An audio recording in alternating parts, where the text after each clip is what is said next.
Yes. Who's that?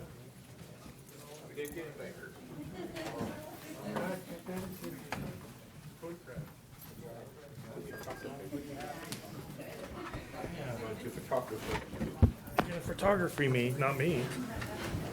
Johnny.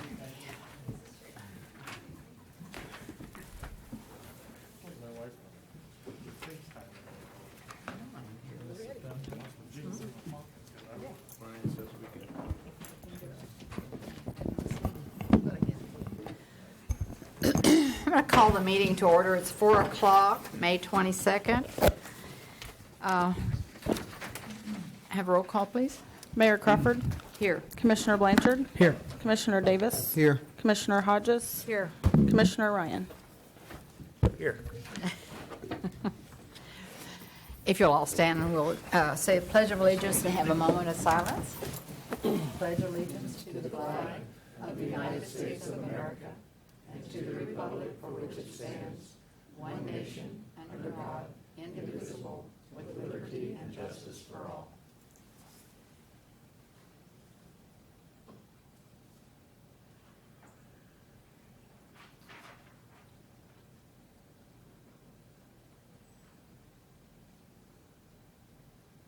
Thank you.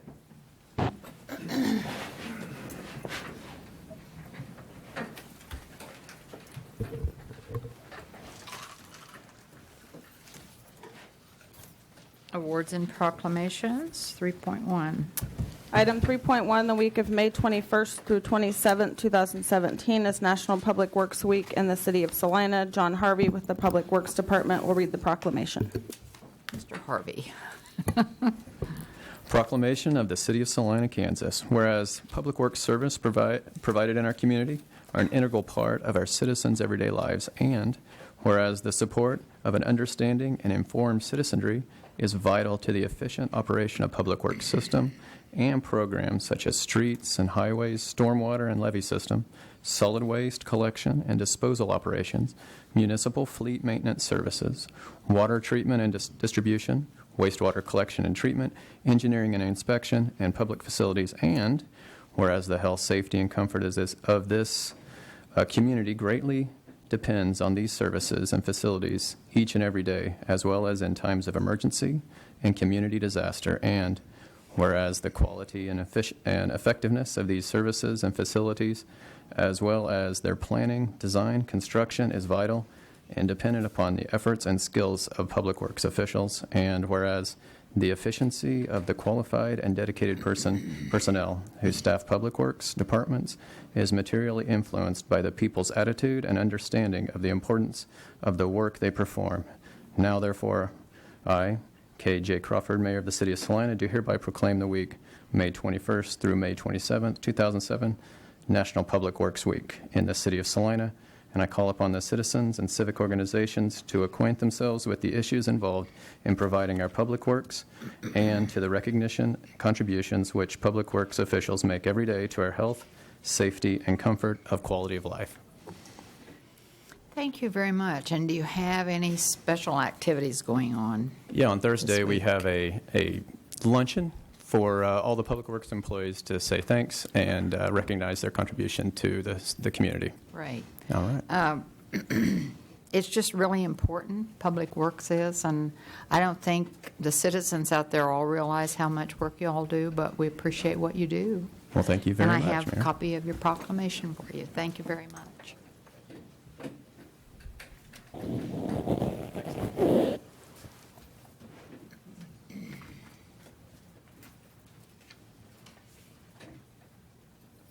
.2, please. Mayor Crawford to recognize outgoing Master Police Officer Randy Rep. Master Police Officer Randy Rep, please come to the podium, please.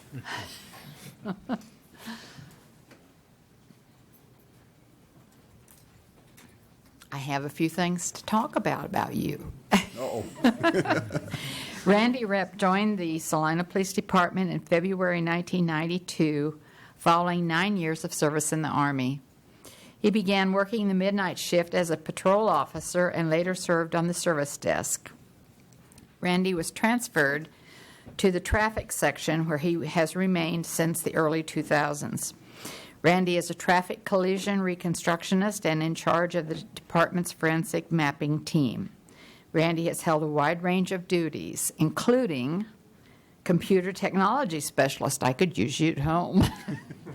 Forensic analyst of cellular phones, maintaining the department's 1967 Camaro, maintaining the department's radar trailer, commercial motor vehicle inspector, field training officer, training new recruits. If we could just get those new recruits, that'd help a lot, wouldn't it? Yes, ma'am. Member of the department's honor guard, member of the Chief's Advisory Council, member of the city's employee council, child safety seat technician, treasurer, legal defense representative, and chaplain for Fraternal Order of Police Lodge number 68. You will be retiring at the rank of Master Police Officer. And Randy completed his bachelor's and master's degree while working full-time as a police officer and has accepted a job offer from Bethany College in Lynchburg to teach as a criminal justice professor beginning in the fall of 2017. Randy, or professor, as I should maybe say, professor now, thank you so much for your years of service with the Salina Police Department, as well as your 9-year service with the Army in the service of our country. Would you like to say anything? Thank you for allowing me the opportunity to work here. It's been a great, it doesn't seem like it's been 25 years. Never it seems like I does, walked in does the it? door yesterday, and here we are today. We thank you very, very much, and we give you a standing ovation. Thank you. For all of us.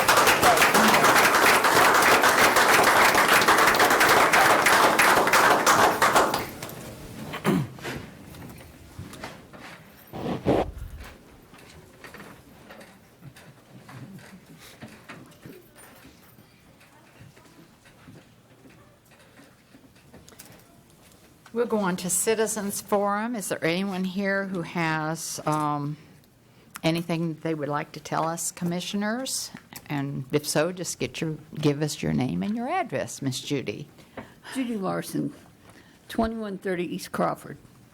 2130 East Crawford is Heather Ridge apartment complex on the corner of Marymount and Crawford, owned and managed by Collier Leasing. I have come before you before to talk about the infestation of mice in my apartment. And I have mentioned that I have been sharing this apartment with up to 15 mice, which is not really acceptable. I would like to read for you portions of the Kansas law 58-2553, which says that the landlord is to comply with the requirements of applicable building and housing codes, material affecting health and safety. 15 mice is not a healthy environment. In addition to that, my front door was busted down, my top deadbolt lock doesn't work, and none of these issues have been addressed by Collier Leasing. And so I've elected to leave. And pursuant to the prayers of dozens of people, I'm blessed to be able to leave Heather Ridge in 4 days. Good. So I'm really glad. But as I said before when I came here about this, I think the Salina statutes should mirror the statutes of the state. Salina ordinance says landlords have to take care of roaches and bugs, but there's no requirement that they have to deal with mice. I was handed a mouse trap. I'm sorry, but I'm mechanically challenged when it comes to mouse traps. And I really think that the ordinance should be amended or changed to reflect more diligently the safety of the citizens of Salina. And I would like to once again encourage you guys to do something about this, because it's obvious that the landlords aren't. Thanks very much. Thank you, Judy. I have a question. Yes. I always used to, when we dealt with these complaints when I was on staff, I always ask people to please put it in writing and keep copies of that so I that have you could got a whole document. stack of Do ya? letters that I've Okay. written to Well, tell I'm you. I'm not too I'll surprised. give you a copy. All right, thank you. Thank you. Thank you, Judy. Is there anyone here that would like to address the commission? Okay. We'll go on to, we don't have any public hearings or items scheduled for a certain time. Oh, go ahead. I'm sorry. If you want to come back up. I'm sorry, I forgot one thing. There's another section of the act that says, if the landlord fails to comply with subsection B of this section, the tenant may recover that portion of the security deposit due. So if, in fact, the Salina ordinance mirrored the state ordinance, I'd be getting some money back, which I haven't and won't. Right. Thank you. Thank you, Judy. Okay, we have no public hearings or items scheduled for a certain time, so we'll go on to consent agenda. Item 6.1, approve the minutes of May 15th, 2017, and 6.2, accept a proposed permanent easement from the Salina Airport Authority for the purpose of installing and maintaining an emergency siren in the parcel located southeast of the intersection of Tony's Road and Hine Avenue.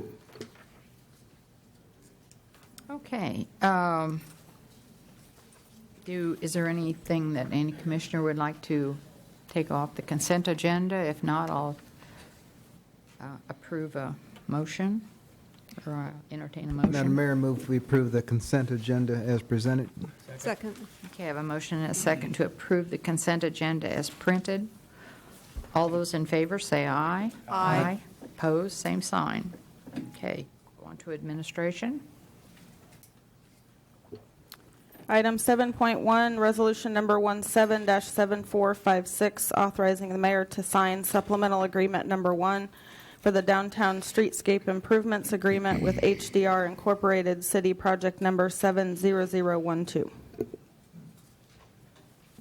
Okay. Madam Mayor, Commissioners, City Engineer's off today, so you get to deal with me, Jim Coach, Public Works Director. We bring before you this afternoon Resolution 177456, requesting the mayor sign a supplemental agreement for our downtown streetscape project that we've been working on for about the last 9 months. The current contract is with HDR, and it's city project number 70012. As you know, we have a procurement policy and code requiring us to use request for qualifications method when there's a contract at hand that does not have the specifics. And as you know, we did not know exactly what the streetscape project was, so we did use the RFQ method for selection of a consultant, and that was quite lengthy and involved. We did request that last November. The City Commission did approve the selection of HDR for our engineering and design services on January 23rd at your Monday meeting. The City Commission approved the agreement for engineering services with HDR, the initial agreement for $354,500 on the February 13th meeting of this year. Summary preliminary design concepts and details of the public involvement activities have been shared with you at a couple of different study sessions, March 20th of 2017 and May 1st of 2017. We've included about 20 pages of information in your packet, a lengthy narrative describing the work that we intend to do under the proposed contract, as well as a detailed estimate of the hours and classifications for the folks involved. The downtown streetscape engineering work and project development will be accelerated and has been accelerated to try to coincide with the key dates in the development agreement for the downtown aspects of the STAR bonds, to coincide with the opening, and is intended to coincide with the opening of key features, including the new entertainment center, the KU Medical Building, and the new downtown hotel, which are planned to be open in late 2018. To accomplish this expedited schedule, our engineering agreement included data collection, public involvement, concept development, and some pre-design, such as final scope, schedule, and budget of the downtown streetscape improvements so that they could be determined. Supplemental agreement number 1 is for the final design and preparation of the construction plans. The consultant is limited to just 6 months to complete the tasks of the final plan so that we can coordinate the project with required water main work on Santa Fe as well.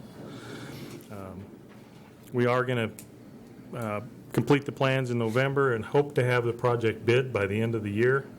It's highly desirable to allow coordination with the major water line on Santa Fe and also to allow the bidder to do advanced planning, sequencing, and order materials for an early 2018 construction.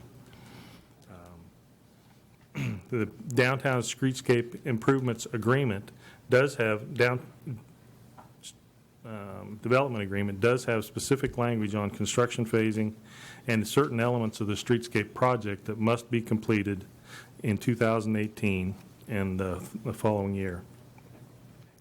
The detailed information that you have in your packets includes information in general categories, including just general administration, public involvement, plan development, streetscape design, street design, storm drainage design, which we needed the other night, construction phasing, maintenance, and traffic pedestrian access design, traffic signal intersection control design, street lighting design, basement vault remediation, specialty lighting design, overhead structure design, which we're looking at either rehabbing the existing structures or replacing them with new structures, and streetscape irrigation design for the plantings, and then the bidding phase services. We're also looking at conceptual design of the Farmers Market Event Center downtown, wayfinding concepts, and potential Wi-Fi. So we're going to explore those opportunities in more detail during the design process. As I said, final plans are to be complete by mid-November, and we do want to let the project in December. Actual billings will be for hours of work and tasks performed. Key folks include our project manager, Dan Stack, HDR's project manager, Rob Cruson, who is here this evening to answer any questions that you may have about specific items that they may do. And then also one of his key folks is Troy Henningsen, the architect that's been developing a lot of the concepts that you've seen in the planning sections. As we've described before, preliminary engineering runs in the range of 8 to 12% usually of your contract price. The contract price for this particular project is still in flux because it is dependent on the STAR bond process. That we are designing a project that we anticipate will cost between $10.1 and $12.1 million. That may or may not include the water line relocation. We're still coordinating that work with Martha Tasker and the utilities department. Now, our original contract with HDR was $354,000, and that was to scope the project. We've actually underrun that some, so we do plan to get a credit back. And including that credit, we're requesting an additional $800,000 to complete the design for this project. So it'll bring us a total of just a little over $1.1 million for a $10.1 or $12.1 million project. Now, just to explain that a little bit, we need to design a 10.1, a 12.1, and then several different combinations, add alternates, scoping, and so we're probably designing a $13 or $14 million project and seeing what fits or what we can get the most value for with our money that's available. The project, as you know, does fit with our strategic plan for the city very well. Strategic goal number 1, the city will create a community of mixed-use quality development and redevelopment. The city will commit to maintaining road, water, and sewer infrastructure to support a growing, high-quality community, and this project incorporates all 3 of those aspects. Strategic goal number 3, the city will provide the highest quality of services consistent with the governing body's direction and available resources of staff commitment to quality. And strategic goal number 5, the city will maintain a commitment to making downtown Salina a vibrant economic and social center for the community, which is absolutely what we're hoping to do with the streetscape project. So you have 3 options before you this evening, or you may come up with another one. We are asking you to authorize the mayor to sign the agreement to continue work with HDR for $800,000. You also have the option to reject that proposal, or number 3, direct us to take some other course of action that we haven't listed here. So we do stand for questions. Okay, thank you. Questions? Just one on page 11 of the specifics. There's an assumption that you'll have the site plans for the alley and the hotel by June 15th. Are your indications now that you'll have those in time to incorporate into the We overall think plan? we'll have what we need by then, that the actual specific site plans may not be available, but we've been in contact with the folks that we think we'll get what we need to continue design at both locations along Mulberry and Ash Street. Okay. Thank you. Any other questions? Well, first of all, I'd like to say thank you for coming in $150,000 less than what we'd anticipated, and we'll probably continue to expect that kind of efficiency throughout the rest of the project, so you've set yourself up well. I do have a question, and I don't know if it's for Jim or for Rob. I didn't see anything about that was specifically mentioned about electrical access in landscape areas. I'm thinking specifically about the ability to light trees if we should so choose. I don't know if that was in there or if it's still in the process. The whole downtown development, we did explore having electrical access downtown, as well as we described, either full irrigation or a combination of irrigation and hose bibs. And we do anticipate to have all of that included downtown as part of the core project. So, Awesome, thank you. is that correct, Rob? A quick question on, and Rob, this might be probably for you. That is in the list of tasks here. Where are we on working on access plans for businesses during construction, and where does that come into this process? I'll let you go ahead, but Thank you, Rob Cruson, HDR Engineering. Yes, that is included in here, doing a detailed phasing. Let's flip to the location.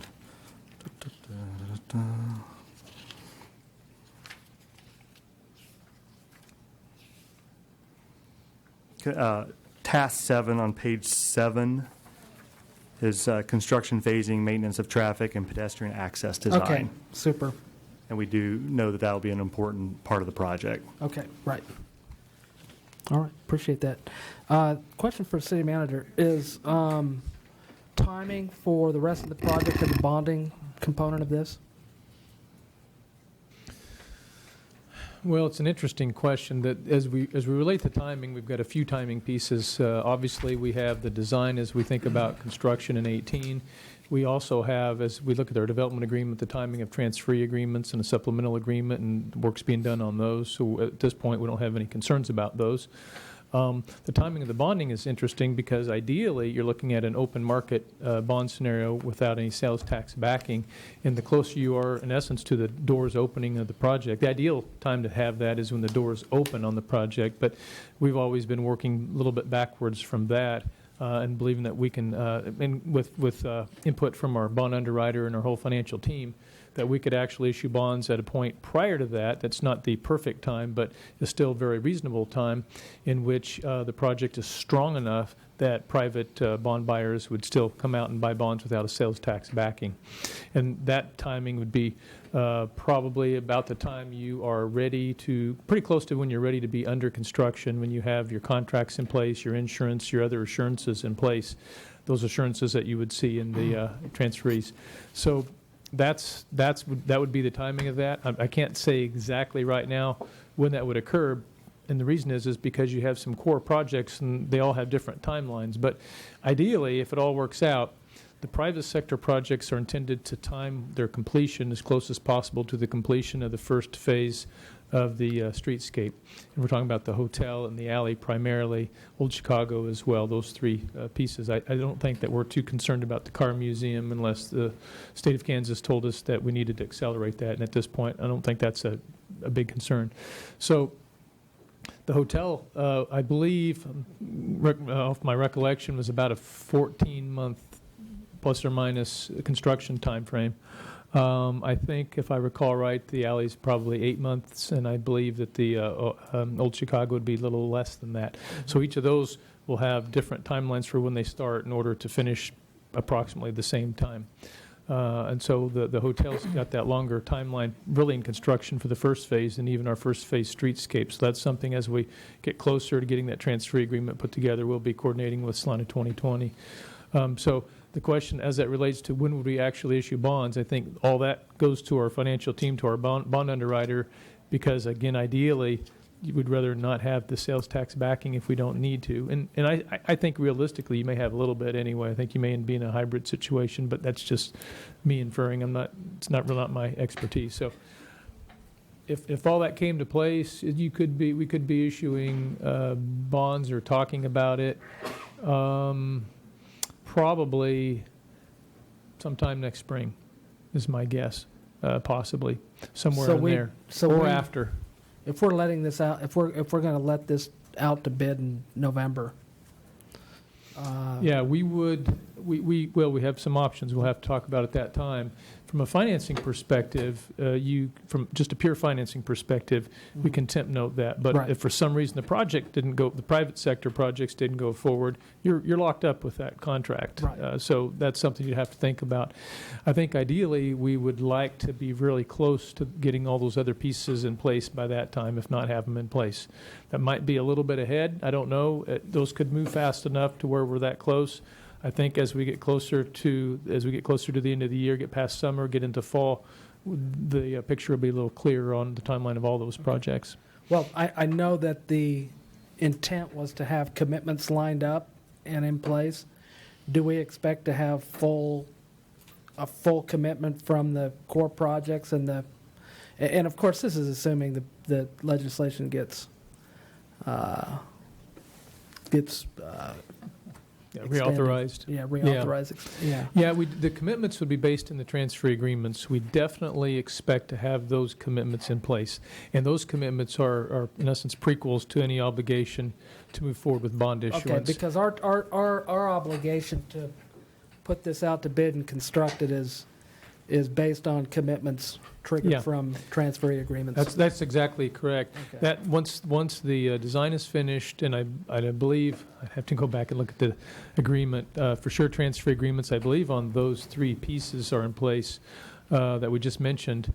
Then we would be committed to issue bonds, but that doesn't address the timing of the issuance. The timing becomes a market, commercially reasonable, standard type application. So the timing can still vary from then, but that locks in the obligation to issue at a minimum of $17.1 million and, of course, up to $19.1.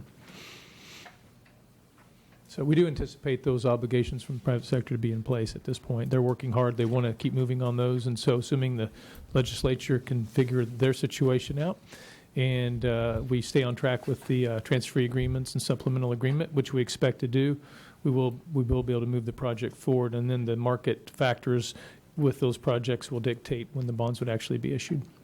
Thank you. Mm-hmm. It's so good after all this time to begin to see some progress. I don't know how many, it's not progress yet to me until later, but it still seems like we're beginning to see things start to get together. And Yeah, it's hard when you sit in your chairs and our chairs because we have to look at every single step to the process. It's almost easier to be at home, possibly not pay much attention to Right. your daily thing, It and all would of a sudden be. you see something come out of the ground and you're just waiting for it to be finished. But it's a lot easier when you're under that time frame than from the very beginning of planning to preliminary engineering to final engineering to construction and all that. it takes so a long, long time. it does take some time. It does. Any other questions? I just have one follow-up question on the phasing part. Will there be sort of a public education process or some sort of public PR process to kind of inform people so they don't pre-panic over, and to also let potential retailers that may say, well, do I want to get in while before the prices go up, or do I want to lease the space now? I mean, is there any assurances that we can give to people that might encourage them to say, well, geez, I might as well be under construction when they're under construction? The sequencing is still up in the air because we've got to decide what we're doing and then mesh that with the water line relocation project. So every time we get together, we get more information, but we do plan on meeting with the public, having public meetings this summer. We will have individual meetings with property owners. We're going to be working on the vaults and intimately working with business owners downtown on the things that impact those businesses. And then finally, as we get towards the end of the summer, we'll have a sequence proposed in the plans. And I would bet you right now about 75% there'll be a contractor that gets the project that proposes to change that. So we're doing our best estimate of trying to let everybody know what we think is going to happen, but contractors can be pretty innovative and save us some money. We may get someone that really wants to do the whole thing in 1 year. That's still on the table. So whatever we propose, it is subject to change right up until letting. So we will be communicating with the public this summer as we're doing the project, this fall as we're getting to relet the project, and then once we get a contractor, absolutely be meeting with them as he or she makes their plans to actually build the project. So there'll be a lot of contact with the people downtown, the people working downtown, and then also hopefully the people still patronizing downtown, so they know how to get here, how to park, how to continue to do business. So Yeah, It's getting exciting. It is, and Commissioners, the HDR and our Public Works folks have done an excellent job just, engaging people and all that, so you can expect that to continue, as Jim mentioned. The other thing we're contemplating, this will eventually come to you in a transfer agreement, but the other thing we've contemplated is that as we put together the incentives for the future retail and other business downtown and restaurants and things like that, is when we think about what the split would be as far as a percentage of incentive through the TIF and the CID pots, as to whether that could be a little bit higher for those who do take on a project in this time versus waiting, so we can get them out of the chute quicker and try to coordinate that. And so that'll come to you at some form as we continue to negotiate. But that's something that we've discussed that we think might be a helpful tool to try to incentivize more of that type of development. Okay. wanna Any add other anything, questions Rob? from the commission? Yes, Or is- please. Yeah, the only thing I was going to add on that, we did include at staff's request we're going to develop a construction communication plan, and it's not necessarily something we'll execute, but we'll put it in the contract documents that requires that contractor, just as Jim indicated, they can change things, but they'll be required to communicate that in advance and ongoing to try to keep that communication flow going. So we've used that on other projects successfully. Just communication is so important, especially in those downtown areas. Okay, thank you. Any public comment? Okay, I'll bring it back to the commission for action. Madam Mayor, I move approval of or adoption of resolution number 17-7456, authorizing the mayor to sign supplemental agreement number 1 for the downtown streetscape improvements agreement with HDR Incorporated, city project number 70012, for an amount not to exceed $800,000. Second. Okay, I have a motion and a second to authorize the mayor to sign supplemental agreement number 1 for the downtown streetscape improvements agreement. This is one agreement I'll be happy to sign. I've signed a lot of papers, but I'll be happy to sign this. Okay, all those in favor say aye. Aye. Those opposed, same sign. Okay, 7.2.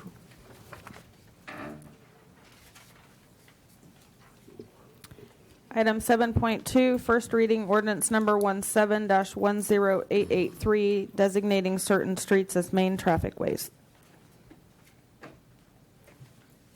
Okay, Mr. All right. Sack, or you, Mr. Kowak?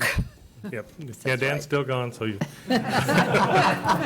I'll Still gone. try to Okay. answer your questions. All right. And this involves the downtown streetscape project as well. It's kind of a formality, but it deals with the funding and the ability to spend certain funds on certain streets. Of course, we think the core area, the downtown area, are all important, but there are some that actually need to be designated main traffic ways pursuant to KSA 12687 to be able to allow us to spend STAR bond funds on them in the future. Kansas state law, KSA 12685 through 687, requires the designation of streets as main traffic ways or traffic way connections in order to use general obligation bond financing for the improvements. We've had a couple of different projects, or we've looked in the history, and I didn't include all of those iterations, but to cut to the chase, the proposed downtown streetscape project, we need to add Mulberry Street, Walnut Street, Elm Street, 4th Street, 5th Street, and 7th Street as main traffic ways.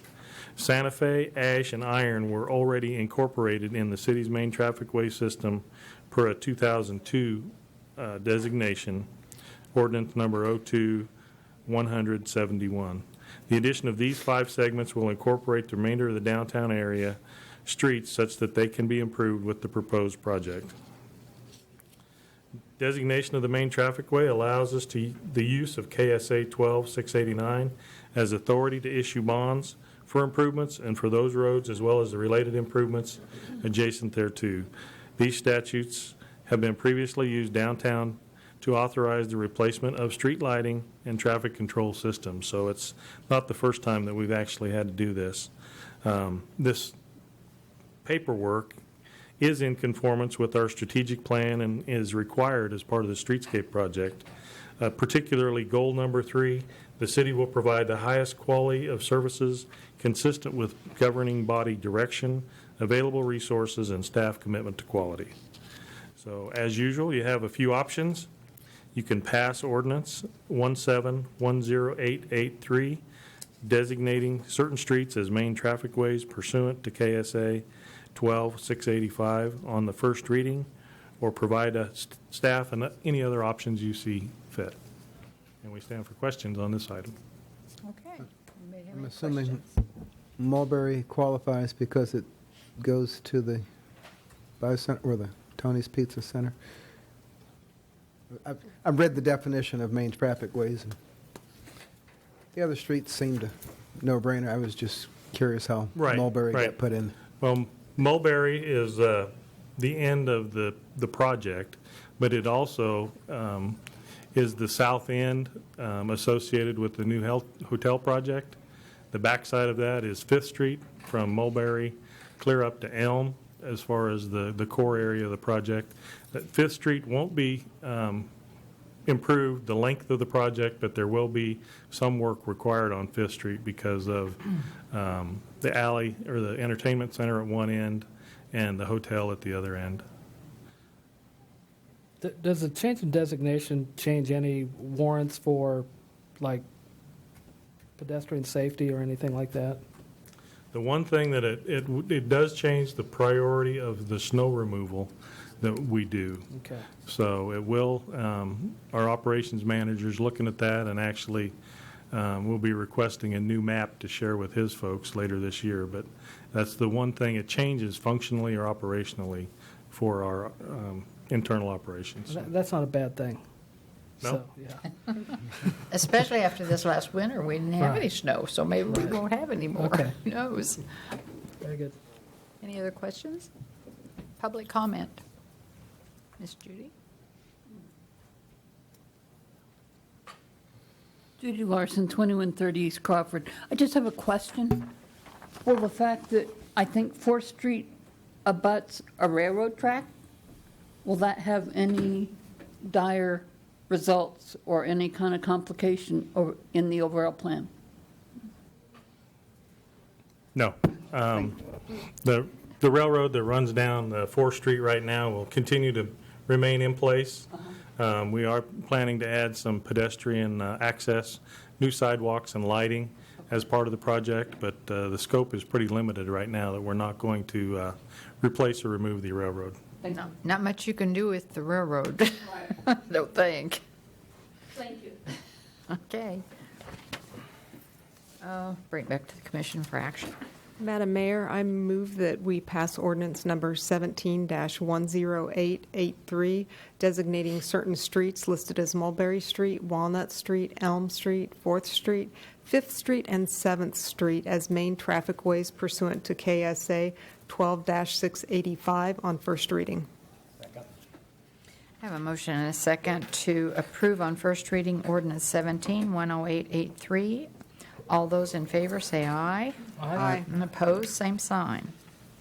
Okay, we have no development business. Is there anything under other business? Just one, I was just going to ask staff if it'd be easy to see how our local housing code differs from the state code as far as handling of mice and similar pests in our housing stock. Yeah, we can look at that. We talked about, I'd have to defer to Gary, we talked about our code application. I thought at one point we decided that there was an ability to deal with that, but I'm not There sure. is an ability to deal with rodents, and that is in our code, our present code today. We have been out to the facility where Ms. Larson lives and have talked to the owners and also talked to her and taken several pictures and been in contact with the Collier Leasing Group, and hopefully they'll be able to do some work on their facility. They do need to do that.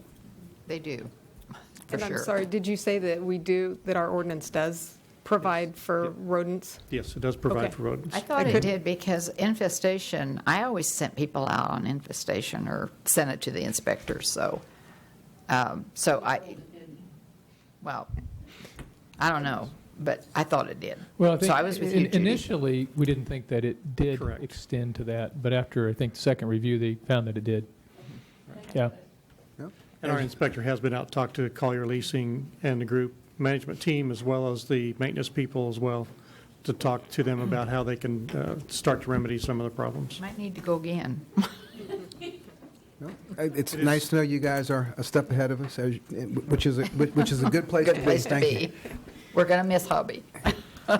Well, You have something prepared. Can I go first? Yeah, go. Okay.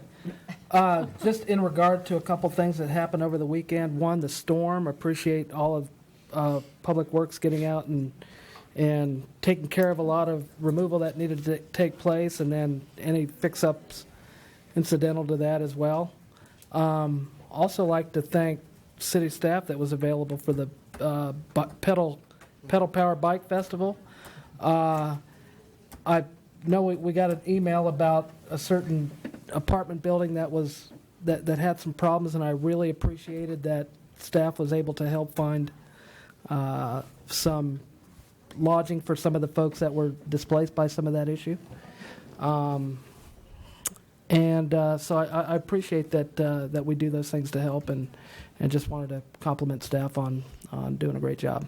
And I want to thank Vice Mayor Ryan for standing in for me on this last Saturday morning at the bicyclers' send-off, which I went to my great niece's graduation ceremony in Kansas City, and when I was on vacation. He took over for me, and I appreciate it very much. I knew there wouldn't be any problem with him gone. Okay, is there a motion? My pleasure, and I didn't fall off the bike. That's good. I didn't bicycle when I did the send-off. I just sent them on their way. Okay. Is there a motion for adjournment? Commissioner Hodges has I actually other have a business. couple of things, Oh, okay. very, very Go ahead. briefly. The first thing is, we were forwarded an email today from Senator Hardy regarding the creation of entertainment districts for outdoor alcohol consumption in specific areas.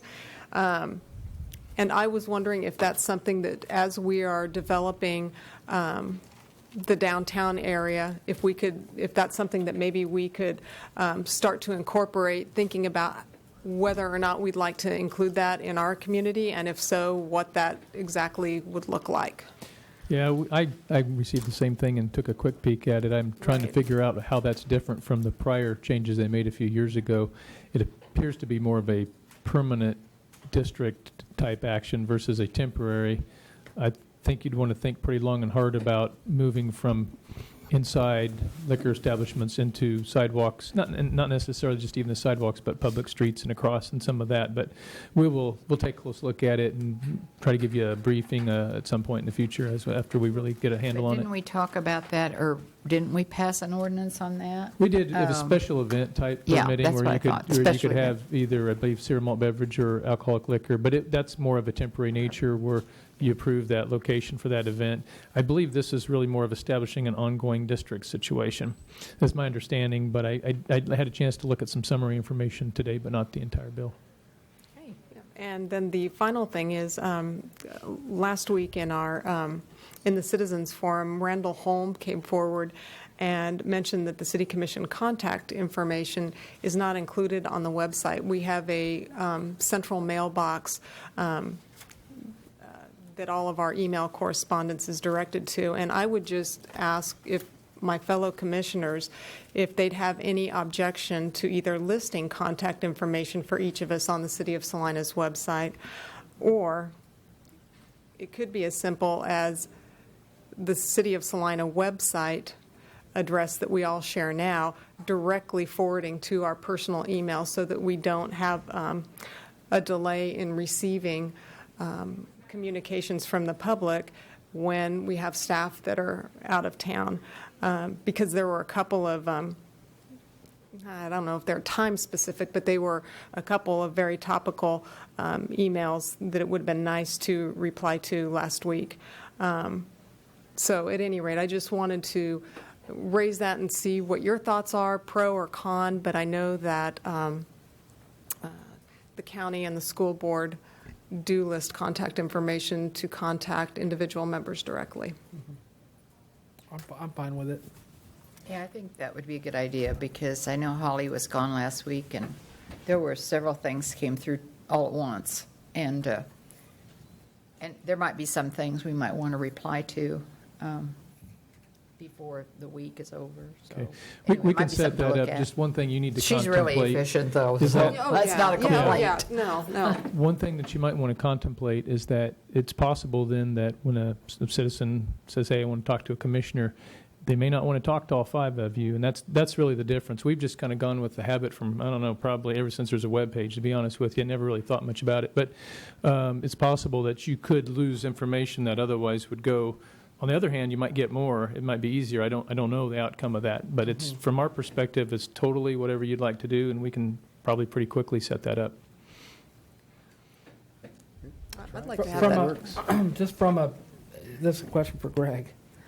From a standpoint of right now, how we get it, everybody gets the same information. Is there any? Do you foresee any issues that might arise from everybody getting unequal information? Well, it is certainly a factor and relates to our study session discussion in terms of if we're in a quasi-judicial scenario where due process attaches, then it would be incumbent upon you to recognize and come forward with any information that you see as potentially being unavailable to your colleagues. So obviously either way you want to go is your choice, but it would potentially create that additional responsibility. Okay, so commissioners would need a hyper awareness of the rules of quasi-judicial and ex parte communication is basically what it would amount to. Yeah, another practical thing is that, and this is again, it's totally up to you. When it goes through that way, and Holly sees it in the office first, then sometimes there's automatic. We'll look at something and I'll attach something. Not often, but every once in a while there will be a context that you don't get out of the message that isn't there. And so I'll a lot of times send something so you're aware of the situation, because sometimes it'll be a situation at hand in which we already have a role. I won't know to do that because we won't, if it goes directly out, it's not going to go through the office at all in that case. So you'll need to be aware of that. And what that means is if you get something, first of all, you're going to have to decide if you believe that's the total information or if you need more. If you need more, I'm going to run it back through everybody at that point in time. It's going to create another step in there too, but that's what we'll do because we will always provide you with the same information. It's just that's the protocol we'd probably take, I would expect. Well, let me just ask this, and I apologize, I don't know the answer. What, do we get every email that comes to us? I think you do, yeah. Okay. I believe every email and every piece of information that gets mailed to you. Okay. That's our intent. So, I mean, it doesn't yeah. get filtered at all. I mean, we get No, everything. no. Mhm. Okay. Well, and that's why I was thinking if the, instead of what City Commission at SalinaKansas.org, if that just automatically forwarded to your mailbox, Holly's mailbox, and, as well as ours. Like I mean, an auto then- forward? Yeah, just an auto forward or something like that. Then, everybody's getting it. If you see something that comes through and you're like, oh, that doesn't describe the situation at all, they need some background information to be able to understand the context. Then you'd be able to do that too. Yeah, I'll check and Maybe. see if the auto forwarding is something we could do. And maybe that could just kick in when she's not there, just on vacation or something. I mean, the rest of the time, she always gets it out to us. Well, yeah, and if we I do mean, auto maybe forwarding, Jack could it take would a work look. anyway. So either way, it would work. So Right. let me check. That might be the best overall approach to make sure you get it. And if we see something and we already know without you needing to ask that you need something additional, we'll know and can send that to you. So we'll see if we can do that. Yeah, I don't think it would be good for someone, well, I'm just thinking, but it wouldn't be too good to have just one commissioner receive something, then the other commissioners didn't receive it. I don't think that'd be good. But practically, Well, we that all get happens stopped now, in the yeah. grocery store Yeah. and people, Well, yeah, that's true. I mean, we Get all phone kind of get calls. different. Yeah, it's all about how inputs. you want to communicate. I'll be honest with you, it's all about how, two things, how you as individual commissioners or as a group want to communicate with the public, and in the end, how you want to communicate with each other, depending on the topic.